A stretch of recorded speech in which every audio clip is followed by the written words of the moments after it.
You finished your animatic, and I want you to take your animatic into After Effects and save it now as a video After Effects project.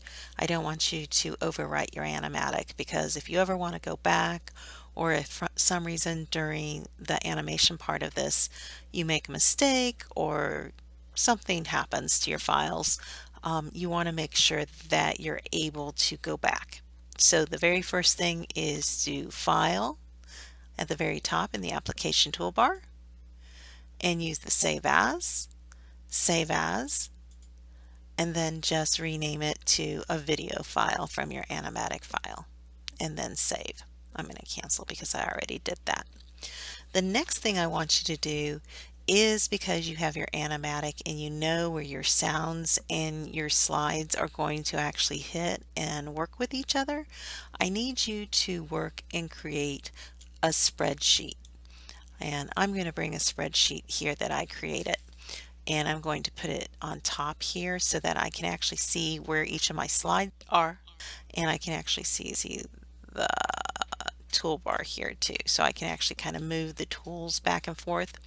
What I did in this is I have my master compositions for Wiley and the Three Pigs, or the Wolf and the Three Pigs, and what I did is I enumerated all of my artboards, the actions I want to happen based on the storyboards that we created earlier, the start times, and then I'll determine the stop times based on what the next action will be.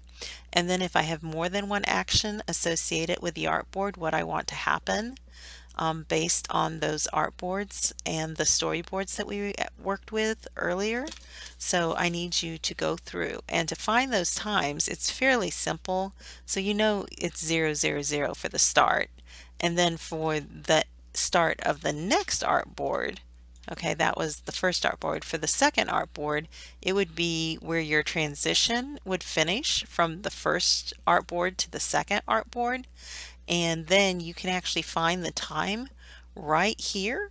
So what I did first of all is I just went through and found all of my start times and put that in the spreadsheet, and that helped me determine where everything is going to start with that artboard. So it's really nice. Just use this little scrubber tool right here, the blue scrubber, and it allows you to figure out what you want to do. So come to each of these. If you want to start it during the transition, know that it would be here. If you want to start it after the transition, it would be at the very end. So I would say from this one to that one is the transition times. So that's all I'm going to say on this one. Is I just really want you guys to work on getting a spreadsheet defined, and then start working on creating your animations that you want to do across your animatic. And the next thing I'm also going to do is show you how to split up this into two views. To do that, you come to the top here.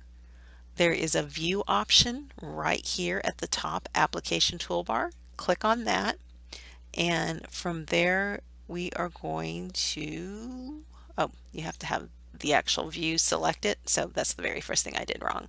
So select the view area here, and when you click on that and you do new viewer, it'll give you the side-by-side views so that you can see things that are happening.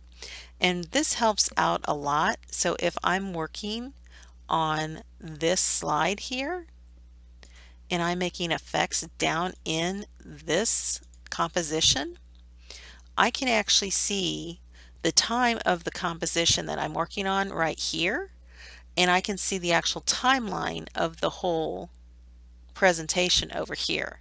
So as I move across and do something, you can see that changed from 6 seconds to 11 seconds. This is on the main timeline. This one is on the composition that I'm working on. So I hope that makes sense, and that should help you guys figure out, using that spreadsheet that you created, where you want to place an action or something to happen. And click on the master comp here, Every day in and you prison, should be able to he hear it. vowed to be better. So you should be able to see everything going on that way.